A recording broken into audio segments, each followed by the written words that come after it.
Alright, I'm sure most of you have seen my review already on the Smith & Wesson SD40 VE. This has been my everyday carry sidearm for well over 2 years now. I've made a few modifications to it myself. None of the internals, just cosmetics like the rear slide plate and the sights. This has been a good gun. It served me well. I like everything about it except for the stigma that comes along with it, the Sigma stigma and the entire ghetto Glock. It's still a good sidearm. It's a little bit snappy though, and that's just because it's a 40 cal. The time came that it's time for me to upgrade, so I went out and purchased one that I have been wanting to get for quite some time now, the Smith & Wesson M&P 2.0 with the threaded barrel. This one is suppressor ready, not that I plan on getting a suppressor for it, but it was only $10 more for a threaded barrel and tall sights. So I decided, why not? Especially if that Hearing Protection Act gets passed. It does have a stainless steel guide rod. It is stainless steel slide and barrel, steel reinforced polymer frame. It has a I can't remember exactly what Smith & Wesson calls their sarin coating, but it does have a protective coating over it. It comes with 2 magazines. Each magazine holds 17 rounds each. There's 1 and 2. It comes with 4 interchangeable back straps. One is already on the firearm itself.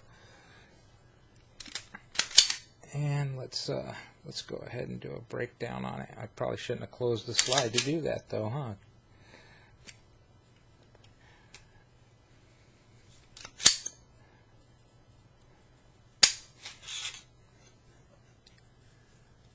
Looks like it's got some oil on it already, which is good.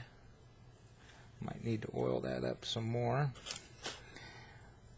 And we're going to have to take our thread protector off here.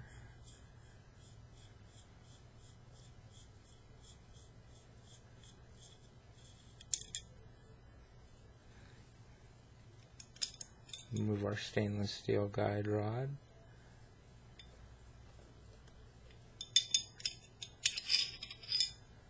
And there's our barrel. Yeah, that's got plenty of oil on it there.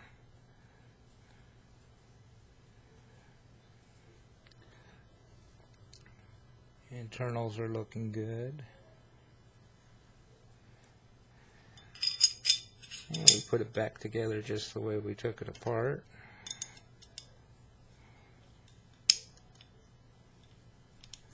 Get that down in there.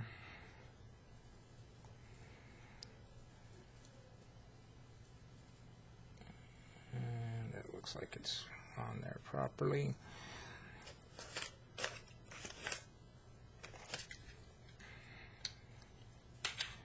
As far as these tall sights, I'm not sure I'm going to keep those on or not. There we go, lock that in place. I'm probably going to get the TrueGlow Tritium fiber optic sights for this as well. Like I was saying, I don't plan on putting a suppressor on it. I may eventually put a compensator on it. I'm still undecided on that.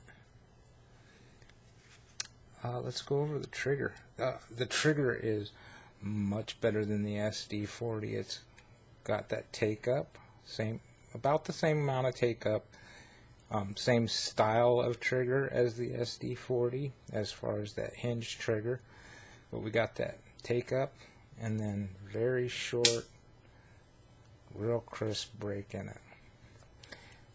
The reset. Very audible reset.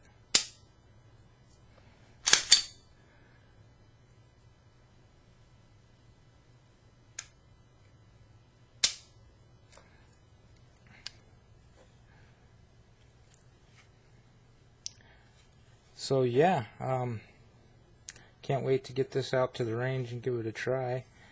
And then we'll give you a further review on it and let you know what I think about it.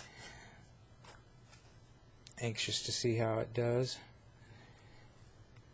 Oh, and as far as price, I bought this brand new also. I got this for $549 brand new. The standard 4 1/4 inch barrel non-threaded was $539.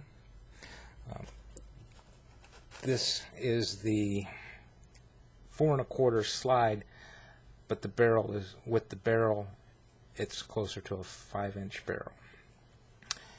Anyways, that's today's review on the Smith & Wesson M&P 2.0, or our unboxing, I should say. Please give us a like and subscribe, and we'll have a further review after we get it to the range.